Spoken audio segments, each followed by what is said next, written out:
given the barriers that people, companies, organizations are facing, where is innovation going to come from?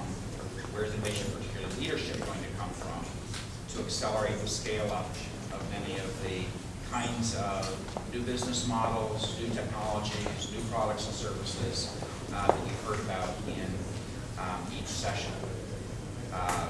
So that was the kind of question that was put to the panel. I'd like to start with having each of them nominate their number one or number two kind of key barriers. And then I'd like to throw it back to the audience to ask them to comment on those before we talk about where's leadership going to come from to overcome those. So maybe we could just start kind of at one end here, or whoever wants to start, to nominate what they see as the biggest barrier to kind of rapid scale up to the speed and scale up of the kinds of innovations that we've been talking about for the last couple hours. So let's start that. Okay. I'll take a swing at that. This applies to both small enterprises and the big guys as well. The critical barrier right now, unfortunately, is the credit crunch. So, for instance, all of these innovations take some amount of capital expenditure and funding. And one of the exciting things that's happened over the last 3 years, 4 years, 5 years, is that alternative energy production, clean energy technology is no longer the three-headed cat in the room. You know, I started walking into some of the large commercial banks 3 years ago, selling the metrics and the business model for renewable energy facilities, and it was nice no longer to be the three-headed cat in the room. But as we got used to financing renewable energy projects and clean energy technologies, the economy took a nosedive a few months back. And the barrier has seemed to be capturing that money.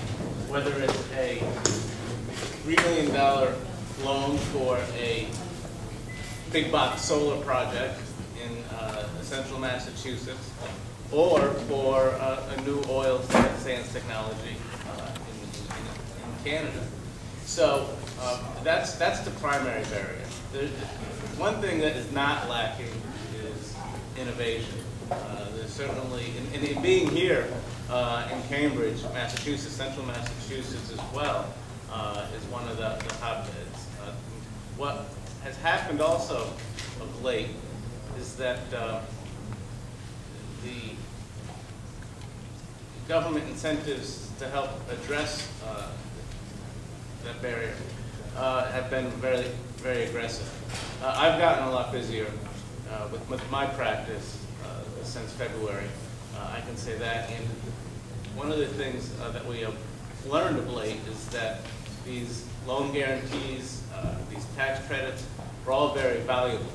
And when it comes to developing not only production but energy efficiencies, those types of models from the federal government and the state government are very important to addressing those barriers.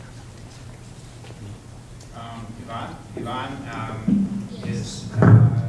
specializes kind of in how different ways to change behavior of governmental entities, private entities, venture capital, private capital firms. So I'm sure she has some interesting ideas on the barriers that we all face here.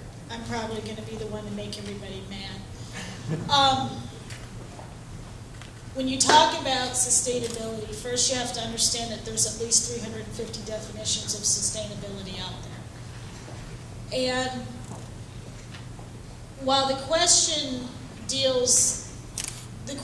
that's being posed is somewhat narrow, because while we are focusing on sustainability and profitability, there's no way you can have a successful, sustainable, or sustainability program unless you include 4 key elements for sustainability. And even the private sector has to deal with this. That's why I love the story you told about the water. You're talking about your economic model, which we primarily focused on, your ecological aspect, which is environmental responsibility. There's the social responsibility that deals with jobs and equity. And then there's the cultural aspect of it, particularly when you're dealing in the developing world. So there's no way you can really have a full-fledged discussion unless you deal with this holistically. Yes, you can take it out and say, oh, we're just going to focus here. But it doesn't work. In terms of the private sector, the question now becomes, you mentioned, sir, about crisis. Well, if you look at what's happening with corporations that are starting to focus on sustainability, the economic crisis has surely impacted it, but also corporations over the last 15, 20 years have been in crisis, from oil spills, explosions, all kinds of problems that have taken place that has embarrassed companies, that have caused problems with the environment and has hurt people. So now it's the responsibility of the private sector to take on what they basically have ruined. From a government perspective, you had asked that question, sir. I think the United States government is in the pole position. Of course, with this administration, which is supporting the new innovative technology and research and development, and it is poised to invest money. But it's not just our government. It's government in the emerging markets. Brazil, China, India, the Middle East. All of these countries that I'm naming to you are very much involved in this process, independent of the United States, joint venture, and of course public-private partnerships. And what government needs to do in developing countries that are trying to get involved, like Africa and maybe other poorer countries, is having the notion of good governance and making a commitment towards it.